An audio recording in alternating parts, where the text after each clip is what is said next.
Arab Saudi sedang mengubah apa yang diajarkan kepada anak-anaknya. Dan hal ini menimbulkan kehebohan. Sebuah tinjauan baru terhadap 136 buku sekolah Arab Saudi menemukan bahwa sebagian besar materi yang dianggap bermusuhan terhadap Yahudi dan Kristen telah dihapus. Organisasi Israel Impact Chi mengatakan bahwa para siswa sekarang diajarkan tentang hidup berdampingan, berpikir kritis, dan belas kasih terhadap minoritas, migran, serta penyandang disabilitas. Bahkan kalimat umat muslim tidak akan pernah menyerahkan Yerusalem telah dihapus dari buku pelajaran bahasa Arab kelas 11. Sebuah langkah yang membuat marah banyak pendukung Palestina yang melihatnya sebagai pengabaian terhadap perjuangan utama Palestina.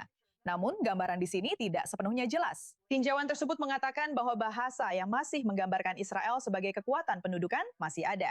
Jadi, seberapa banyak yang benar-benar berubah di dalam kelas-kelas di Arab Saudi? Dan apa arti reformasi ini bagi masa depan hubungan Arab Saudi dan Israel? Nah, bersama kita sekarang adalah pakar Timur Tengah, Dalia Ziada. Dalia, seberapa penting langkah Arab Saudi menghapus kalimat atau bahasa seperti umat muslim tidak akan pernah menyerahkan Yerusalem dari buku pelajaran sekolah?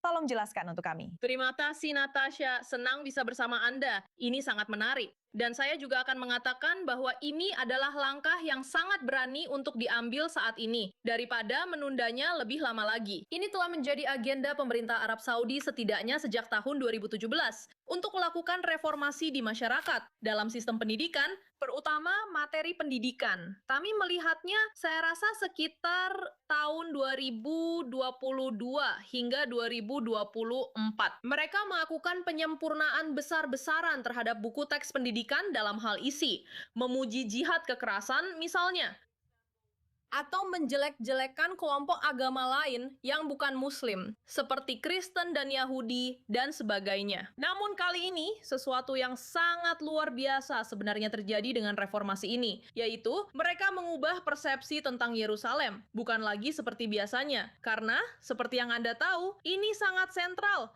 sentral dalam konflik antara Muslim dan Yahudi secara umum mengenai Yerusalem. Karena masing-masing mengklaim bahwa itu milik mereka. Tentu saja, dari pihak Muslim, itu adalah klaim palsu yang sangat besar yang telah menyeret umat Muslim ke dalam konflik Israel-Palestina. Umat Muslim secara umum, maksud saya, 2 miliar Muslim di seluruh dunia ke dalam konflik ini. Jadi, jika Arab Saudi, tempat di mana Islam bermula sebenarnya, dan bisa dibilang sebagai ibu dari dunia Muslim, sekarang mengatakan bahwa Yerusalem sebenarnya bukan sesuatu yang harus kita perebutkan. Ini sangat besar. Ini akan banyak mengubah lapisan konflik Muslim-Yahudi yang menutupi konflik Israel-Palestina. Benar. Apakah menurutmu perubahan-perubahan ini menunjukkan bahwa Arab Saudi sedang mencoba mempersiapkan generasi muda untuk memiliki pandangan yang kurang bermusuhan terhadap Israel? Sebagian, ya, tapi bagian terbesarnya adalah mempersiapkan generasi baru di Arab Saudi agar lebih terbuka terhadap budaya lain. Sebagai bagian dari visi 2050, putra mahkota Mohammed bin Salman untuk membuka negaranya bagi investasi asing dari negara-negara barat, mirip dengan yang terjadi di Uni Emirat Arab contohnya. Jadi untuk ini, agar hal ini terjadi, masyarakat generasi baru harus dipersiapkan untuk menerima orang-orang dari latar belakang yang berbeda. Namun, di sisi lain, kita harus selalu ingat bahwa seluruh wilayah sedang menuju ke arah memiliki hubungan baik dengan Israel. Saya melihatnya sebagai sesuatu yang tak terelakkan. Apakah itu terjadi dalam 2 tahun dari sekarang atau 20 tahun dari sekarang. Ini tidak bisa dihindari, dan Arab Saudi serta negara-negara Arab lainnya sangat memahami hal ini. Dan saya yakin mereka akan melakukan segala yang mereka bisa untuk mempersiapkan momen ini ketika mereka bisa mengambil langkah dan berkata, kami akan menormalisasi hubungan dengan Israel dan mengakui Israel sebagai bagian asli dari Timur Tengah. Pada saat yang sama, Arab Saudi masih mengakui perjuangan Palestina dan tentu saja solusi dua negara. Jadi, menurut Anda, bagaimana kerajaan pada akhirnya mencoba menyeimbangkan kedua pesan tersebut? Saya rasa keseimbangan di sini, ini sebenarnya pertanyaan yang sangat-sangat menarik, karena orang-orang berpikir bahwa para pemimpin di Arab Saudi sedang mencoba menyeimbangkan atau mencoba menyenangkan audiens domestik mereka. Tidak, bukan itu masalahnya. Mereka sedang mencoba menyenangkan audiens Arab yang lebih luas. Arab Saudi adalah pemimpin de facto dunia Arab saat ini, setidaknya sejak revolusi Arab Spring yang melemahkan Suriah dan Mesir. yang saat itu merupakan pilar utama dunia Arab. Jadi, dengan hal ini, Arab Saudi berusaha memastikan bahwa mereka tidak akan kehilangan posisinya di negara-negara Arab.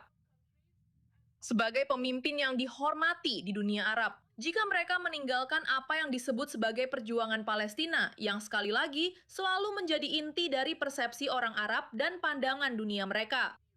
Jadi, menurut saya, inilah yang sedang coba ditangani Arab Saudi. Tetapi, audiens domestik mereka, rakyat mereka di dalam Arab Saudi, adalah yang paling tidak perlu dikhawatirkan. Karena pada akhirnya, Arab Saudi adalah sebuah monarki. Negara ini memiliki budaya kesukuan, budaya keluarga, di mana biasanya rakyat mengikuti kepemimpinan tanpa adanya oposisi kuat terkait isu-isu kebijakan luar negeri atau semacamnya. Jadi, ya, semoga saja ini akan membawa hubungan yang positif antara Arab Saudi dan Israel, serta lebih banyak perdamaian di kawasan tersebut di masa depan. Baiklah, Tali, saya ingin mengucapkan terima kasih banyak karena telah bergabung bersama kami. Ini benar-benar menarik. Saya rasa kita harus menunggu dan melihat bagaimana hasilnya, serta apa artinya bagi generasi mendatang.